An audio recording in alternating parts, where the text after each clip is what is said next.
पात्र लाभार्थियों को ढूंढकर दिया जाएगा योजना का लाभ। सीएम योगी आदित्यनाथ ने अधिकारियों को दिए निर्देश। जीरो पावर्टी अभियान को मिशन मोड में आगे बढ़ाने के निर्देश। ओवरलोड वाहनों से अवैध वसूली का खुलासा। 3 जिलों के एआरटीओ समेत 11 पर केस दर्ज। आरोपी हर महीने करते थे 2.5 करोड़ की कमाई।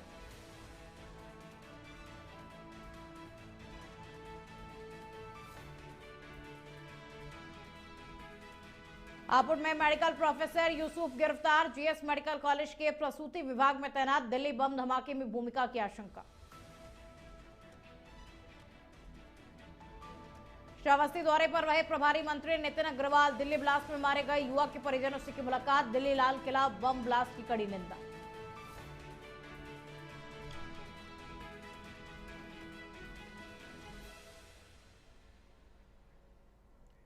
नमस्कार, आप देख रहे हैं इंडिया अहेड। मैं हूं आपके साथ में खुशबू सिंह। तो चलिए बुलेटिन की शुरुआत पहली खबर के साथ में करेंगे। खबर लखनऊ से आपको बता दें, जहां पर मुख्यमंत्री योगी आदित्यनाथ ने जीरो पावर्टी अभियान को मिशन मोड में आगे बढ़ाने के निर्देश दिए हैं। उन्होंने कहा कि 1 माह का विशेष अभियान चलाकर उन सभी पात्र लाभार्थियों को चिन्हित किया जाए जो किसी कारणवश अभी तक इन प्राथमिकता वाली योजनाओं से वंचित हैं।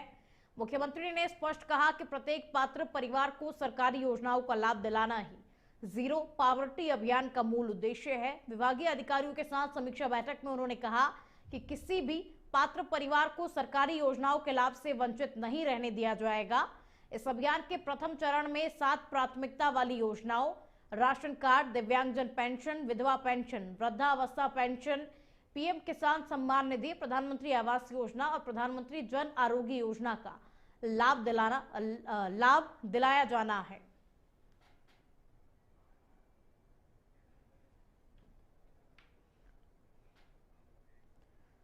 उत्तर प्रदेश एसटीएफ ने ओवरलोड वाहनों के अवैध वसूली करने वाले संगठित गिरोह का भांडाफोड़ किया है। इस कार्रवाई में रायबरेली और फतेहपुर लखनऊ के एआरटीओ समेत 11 लोगों के खिलाफ भ्रष्टाचार निवारण अधिनियम के तहत एफआईआर दर्ज की गई।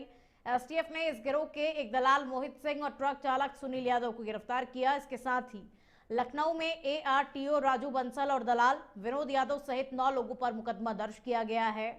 प्रारंभिक जांच में खुलासा हुआ कि नेटवर्क लंबे समय से ओवरलोड ट्रकों से वसूली का खेल चला रहा था। जानकारी के मुताबिक प्रत्येक माह लगभग 2.5 करोड़ रुपए की अवैध वसूली की जाती थी और गिरफ्तार मोहित सिंह के पास से 141 ओवरलोड वाहनों की सूची, bank passbook, 3 mobile, 7 bank card और एक स्कॉर्पियो कार बरामद की गई।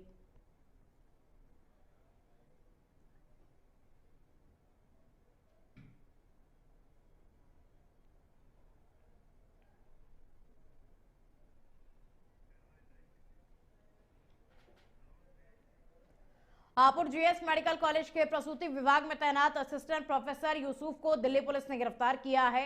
यूसुफ एमबीबीएस और एमडी की पढ़ाई जम्मू कश्मीर से पूरी कर चुके हैं और करीब 1 साल से मेडिकल कॉलेज कैंपस में रह रहे थे। वो हरियाणा के फरीदाबाद स्थित अल फलाह यूनिवर्सिटी से जुड़ रहे हैं। पुलिस को आशंका है कि यूसुफ का आतंकी संगठनों से संबंध हो सकता है और वो दिल्ली में हुए बम धमाके में शामिल हो सकते हैं। पूछताछ के बाद इस मामले में कई राज सामने आने की उम्मीद है।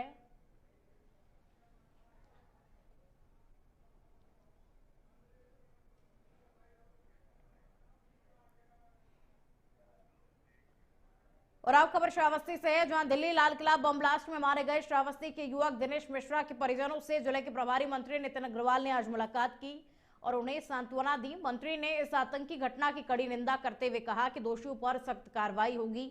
दिल्ली सरकार ने मृतक परिवार को 10 लाख रुपए की राहत राशि देने की घोषणा की है, जबकि राज्य और केंद्र सरकार उन्हें सभी सरकारी योजनाओं का लाभ प्रदान करेगी। इस घटना से पूरे श्रावस्ती में शोक की लहर छा गई है।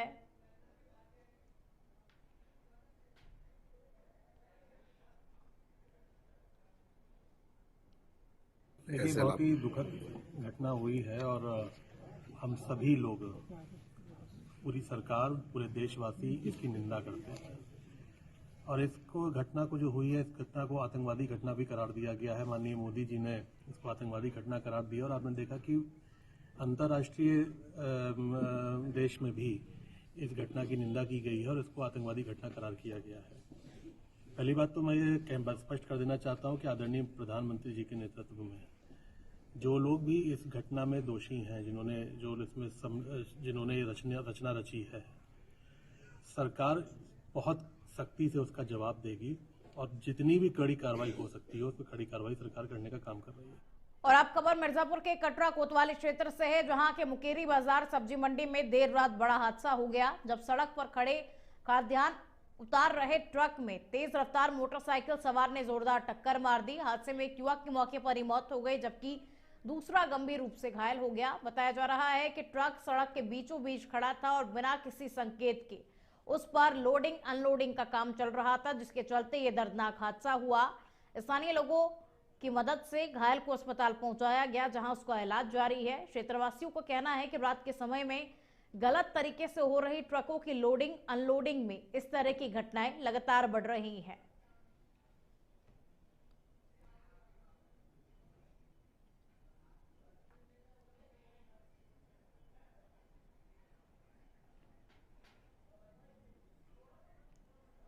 और आप खबर बाराबंकी के टिकैतनगर थाना क्षेत्र से है, जहां सराय बरई गांव में स्थित एक पटाखा फैक्ट्री में लगातार धमाके होने से 2 लोगों की मौके पर ही मौत हो गई और 3 अन्य लोग गंभीर रूप से घायल हो गए। अज्ञात कारणों से फैक्ट्री में लगी आग और विस्फोट से आसपास के क्षेत्र में अफरा तफरी मच गई। घटनास्थल पर पहुंचे फायर कर्मियों और पुलिसकर्मियों ने बचाव और राहत कार्य शुरू किया।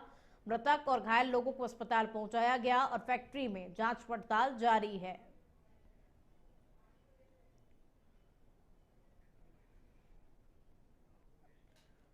और आप खबर मिर्जापुर से है, जहां भोजपुरी सुपरस्टार खेसारी लाल यादव विंध्याचल धाम पहुंचे, जहां उन्होंने मां विंध्यवासिनी के दरबार में दर्शन पूजन कर आशीर्वाद लिया। दर्शन के बाद में खेसारी लाल यादव ने कहा कि बिहार में गठबंधन की सरकार बनेगी और व्यवस्थाओं की जीत ही उनकी सच्ची जीत होगी। उन्होंने मां विंध्यवासिनी के प्रति अपनी असीम आस्था व्यक्त करते हुए कहा कि जब भी अवसर मिलता है वो यहाँ दर्शन करने के लिए जरूर आते हैं और दर्शन के दौरान मंदिर परिसर में उनके प्रशंसकों की भारी भीड़ उमड़ी रही।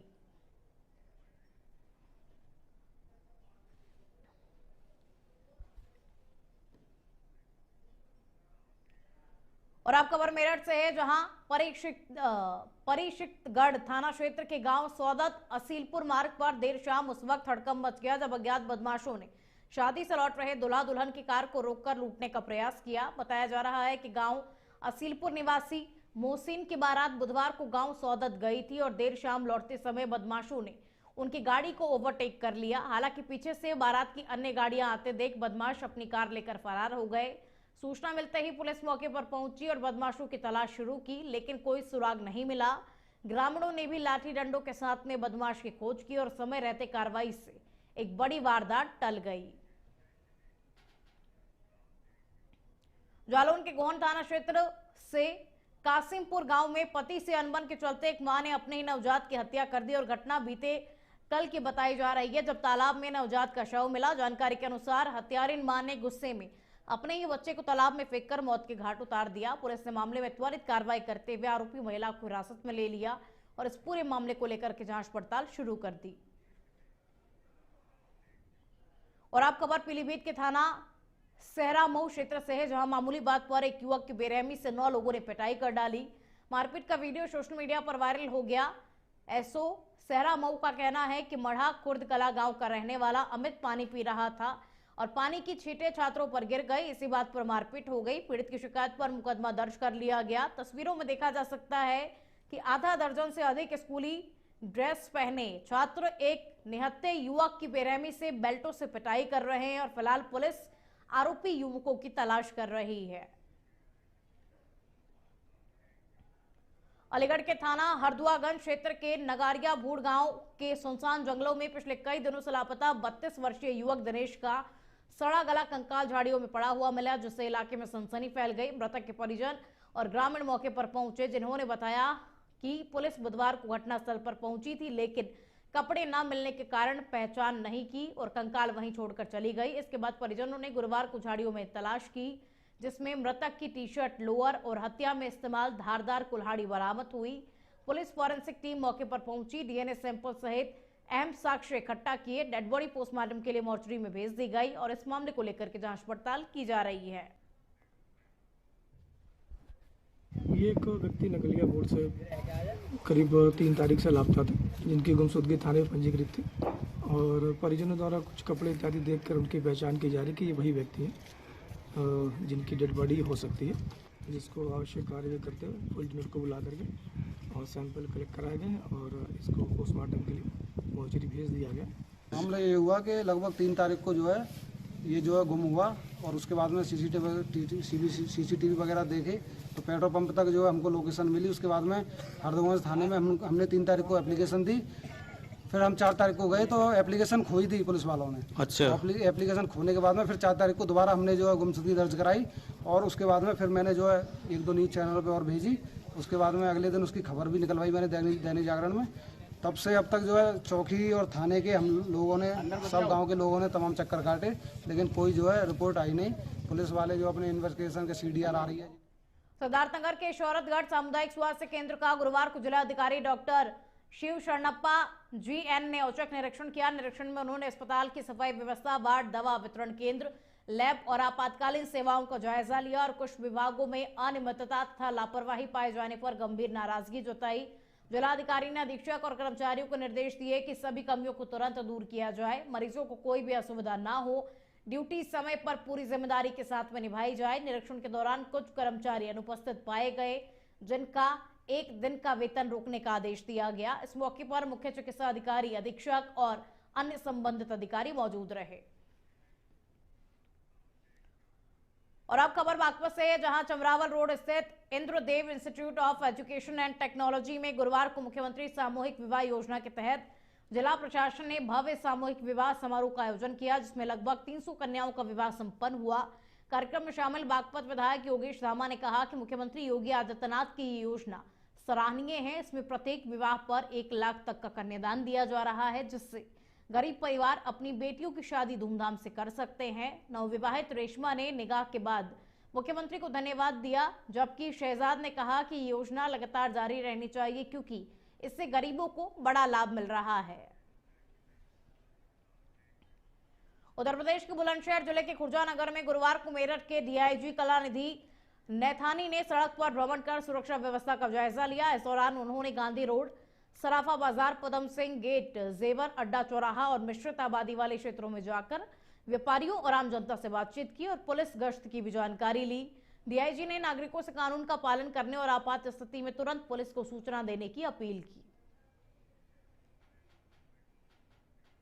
ये जो खुर्जा कस्बा है, ये प्रमुख कस्बों में से एक है बुलंदशहर के, और काफी आबादी भी यहाँ पर है और काफी व्यापारिक प्रतिष्ठान भी हैं।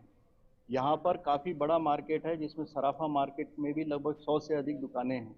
तो इस संवेदनशीलता के दृष्टिगत रूटीन में ही पुलिस यहाँ पे फ्लैग मार्च करती है। आज मेरे यहाँ के SSP Shri Dinesh Singh ji, SP RA एवं क्षेत्राधिकारी एवं अन्य पुलिस बल द्वारा यहाँ।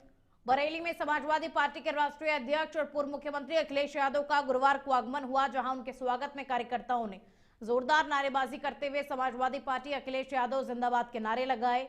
ग्रैंड निर्वाणा होटल में आयोजित प्रेस कॉन्फ्रेंस में अखिलेश यादव ने मीडिया से बातचीत करते हुए 2027 के चुनाव, बरेली स्मार्ट सिटी परियोजना और प्रशासनिक मुद्दों पर अपनी राय व्यक्त की। उन्होंने बुलडोजर संस्कृति को असंवैधानिक बताया और प्रशासन पर तंज कसा। साथ ही उन्होंने कहा कि मीडिया किसी की भी नहीं है, जिनका दाना उसका गाना, और 2027 के चुनाव को मीडिया ही जिताने में अहम भूमिका निभाएगा।